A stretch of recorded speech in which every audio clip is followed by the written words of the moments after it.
एक बार की बात है, एक गांव में एक ब्राह्मण रहता था। वह सुबह उठता, नहाता, पूजा करता, खाना खाता और फिर सो जाता था। उसके पास किसी भी चीज़ की कमी नहीं थी। एक बड़ा खेत, खाना पका कर देने वाली एक सुंदर सी पत्नी और 2 बच्चों का अच्छा परिवार था। सब कुछ होने के बाद भी ब्राह्मण के घरवाले एक बात से बहुत परेशान थे। वो बात यह थी कि ब्राह्मण बहुत आलसी था। वो कोई भी काम खुद नहीं करता था और दिन भर सोता रहता था। एक दिन बच्चों का शोर सुनकर ब्राह्मण जाग गया और उसने देखा कि उसके दरवाजे पर एक साधु महाराज आए हैं। ब्राह्मण और उसकी पत्नी ने साधु महाराज का स्वागत किया और उन्हें भोजन कराया। भोजन के बाद ब्राह्मण ने साधु की खूब सेवा की। साधु महाराज उनकी सेवा से बहुत प्रसन्न हुए और उन्हें वरदान मांगने को कहा। ब्राह्मण ने वरदान मांगा कि मुझे कोई भी काम न करना पड़े और मेरी जगह कोई और मेरा काम कर दे। तब साधु उसे वरदान में एक जिन देते हैं और साथ में ये भी कहते हैं कि जिन को हमेशा व्यस्त रखना, अगर उसे काम नहीं दिया तो वो तुम्हें खा जाएगा। वरदान पाकर ब्राह्मण मन ही मन बहुत खुश हुआ और साधु को आदर के साथ विदा किया। साधु के जाते ही वहाँ एक जिन प्रकट हुआ। पहले तो ब्राह्मण उसे देखकर डर जाता है, लेकिन जैसे ही वो ब्राह्मण से काम मांगता है तब ब्राह्मण का डर दूर हो जाता है और वो उसे पहला काम खेत जोतने का देता है। जिन वहाँ से गायब हो जाता है और ब्राह्मण की खुशी का ठिकाना नहीं रहता। कुछ ही देर में जिन फिर आ जाता है और बोलता है कि खेत जोत दिया, दूसरा काम दीजिए। ब्राह्मण सोचता है कि इतना बड़ा खेत इसने इतनी जल्दी कैसे जोत दिया। ब्राह्मण इतना सोच ही रहा था कि जिन बोलता है कि जल्दी मुझे काम बताओ, नहीं तो मैं आपको खा जाऊंगा।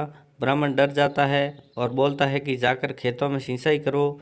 जिन फिर वहाँ से गायब हो जाता है और थोड़ी ही देर में फिर आ जाता है। जिन आकर बोलता है कि खेतों की सिंचाई हो गई, अब अगला काम बताइए। ब्राह्मण एक एक कर सभी काम बताता जाता है और जिन उसे चुटकियों में पूरा कर देता है।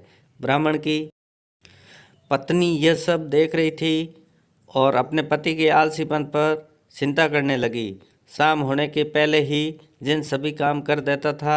सब काम करने के बाद जिन ब्राह्मण के पास आ जाता और बोलता कि अगला काम बताइए, नहीं तो मैं आपको खा जाऊंगा। अब ब्राह्मण के पास कोई भी काम नहीं बचा जो उसे करने के लिए कह सके।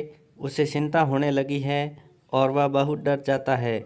जब ब्राह्मण की पत्नी अपने पति को डरा हुआ देखती है तो अपने पति को इस संकट से निकालने के बारे में सोचने लगती है। वह ब्राह्मण से बोलती हैं कि स्वामी, अगर आप मुझे वचन देंगे कि आप कभी आलस नहीं करेंगे और अपने सभी काम खुद करेंगे तो मैं इस जिन को काम दे सकती हूँ। इस पर ब्राह्मण सोचता है कि पता नहीं यह क्या काम देगी। अपनी जान बचाने के लिए ब्राह्मण अपनी पत्नी को वचन दे देता है। इसके बाद ब्राह्मण की पत्नी जिन से बोलती है कि हमारे यहाँ एक कुत्ता है, तुम जाकर उसकी पूँछ पूरी सीधी कर दो। याद रखना, उसकी पूँछ एकदम सीधी होनी चाहिए। जिन बोलता है कि अभी ये काम कर देता हूँ। यह बोलकर वह वहाँ से चला जाता है। लाख कोशिश के बाद भी कुत्ते की पूँछ सीधी नहीं कर पाता और हार मान लेता है। हार कर जिन ब्राह्मण के यहाँ से चला जाता है। उस दिन के बाद से ब्राह्मण अपने आलस को छोड़कर सभी काम करने लगता है और उसका परिवार खुशी खुशी रहने लगता है। इस कहानी से हमें यही सीख मिलती है कि हमें कभी आलस नहीं करना चाहिए। आलस करने से हम मुसीबत में फंस सकते हैं, इसलिए हमें आलस छोड़कर अपना काम खुद ही करना चाहिए। दोस्तों, अगर ये कहानी पसंद आई है तो अपने दोस्तों को शेयर करें। अगर आप मेरे चैनल पर नए हैं तो नॉलेज स्टोरीज को सब्सक्राइब करें और नोटिफिकेशन बेल भी दबाना ना भूलें। अपना और अपने परिवार का ख्याल रखें।